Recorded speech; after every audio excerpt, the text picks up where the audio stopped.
C'est les 5 attitudes toxiques à éviter. Le pessimisme, ce que moi j'appelle l'art de voir le mal même dans le bien. Le pessimisme vous faire croire que dans chaque situation se cache un obstacle qu'on ne peut pas surmonter. Et depuis il devient la première réflexion qui arrive dans votre tête, c'est que et si ça ne marche pas? Parce que vous avez déjà conçu dans votre esprit cette mentalité de négativité et que quand vous êtes enfoui dans cette situation, vous ne pouvez jamais prendre l'initiative parce que vous avez toujours peur d'échouer. Vous voyez toujours l'échec partout. Vous voyez le mal partout. Décharger cette attitude car dans chaque situation, ça cache une opportunité. Et le courage d'affronter la situation pour en profiter de cette opportunité qui se cache derrière cette situation. Numéro 2, c'est cette attitude de se plaindre. Quelqu'un qui se plaint constamment ne prend jamais ses responsabilités. Et cette personne ne grandira jamais. Dernièrement, j'ai rencontré un monsieur. Son grand frère est riche. Lui, il se voit pauvre. Et il se plaint que son grand frère partageait la richesse avec lui.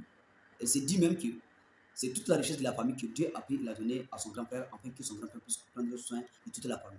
Vous voyez, quand vous êtes rempli de cette attitude de vous plaindre constamment, vous jetez toujours la faute aux autres. C'est à vous de prendre votre responsabilité. C'est à vous de construire votre empire. Votre grand-père a pris sa responsabilité. Il s'est battu dans la vie pour construire son empire. Pourquoi pas vous? Quelqu'un qui se plaint et ne grandit jamais parce qu'il n'apprend jamais de ses erreurs. Il continue toujours à jeter la faute aux autres. Il dit que tout ce qui lui arrive, c'est à cause de l'autre, c'est à cause de telle tante, c'est à cause du gouvernement. Et tout simplement, lui, il n'est jamais fautif. Lui se voit parfait et que c'est les autres qui sont fautifs et c'est eux qui font quelque chose contre lui. C'est pourquoi lui n'avance pas dans la vie. C'est très toxique, cette attitude. Numéro 3, l'ingratitude. Vous savez, l'ingratitude vous fait croire que tout ce que vous possédez n'est jamais suffisant pour vous. Vous n'êtes jamais satisfait. Et quand la personne est ingrate, elle ne peut jamais voir tout ce qu'elle possède.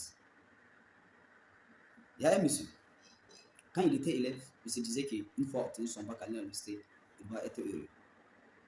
Il est allé à l'université, il voit que c'est autre chose.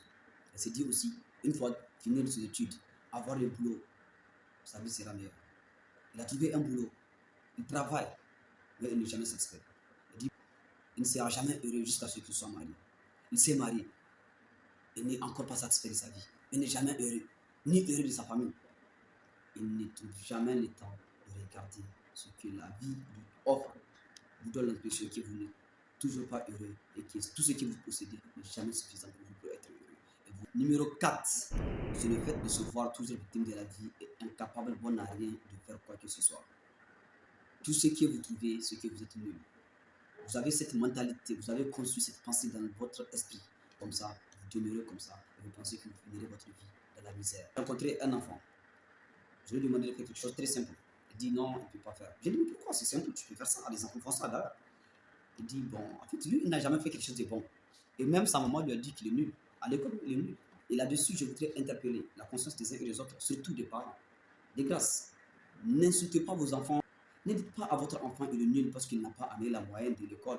Ne dites pas à votre enfant qu'il est bon à rien parce que tout simplement vous lui avez demandé de faire quelque chose qu'il n'arrive pas à faire. Beaucoup de grandes personnes sont là. Ils pensent qu'ils sont des ratés derrière, donc leur vie continue comme ça et ils se contentent de vivre comme ça alors qu'il y a des potentiels que Dieu a mis en eux, qu'ils peuvent développer et qui ces potentiels peuvent aider plutôt à aller de l'avant, à grandir et à donner le meilleur d'eux-mêmes pour apporter un plus à l'humanité. Mais malheureusement, à cause de ce que leur culture, leur milieu, leurs parents ou un responsable de leur vie a eu à impliquer de la tête, ils n'arrivent pas maintenant à vivre quelque chose.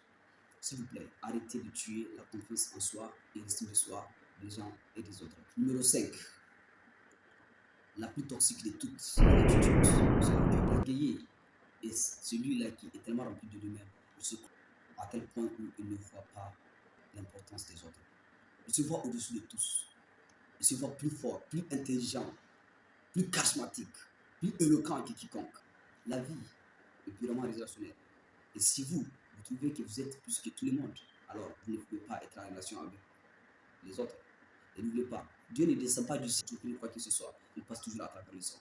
Alors, si vous êtes rempli de vous-même, que vous ne pouvez pas vous soumettre aux autres, vous ne pouvez pas venir demander l'aide des autres, vous ne pouvez pas venir profiter de ceux qui ont les autres, alors vous ratez tout. Car l'humilité précède la gloire. L'orgueil précède la chute. Voilà les 5 attitudes toxiques dans lesquelles, si la personne se trouve, cette personne aura du mal à s'épanouir, aura du mal à progresser dans sa vie, car ces attitudes ruinent l'âme et amènent une régression dans la vie de celui qui les apporte. Je voudrais savoir si tu connais d'autres attitudes aussi toxiques. Dis-moi ça dans les commentaires.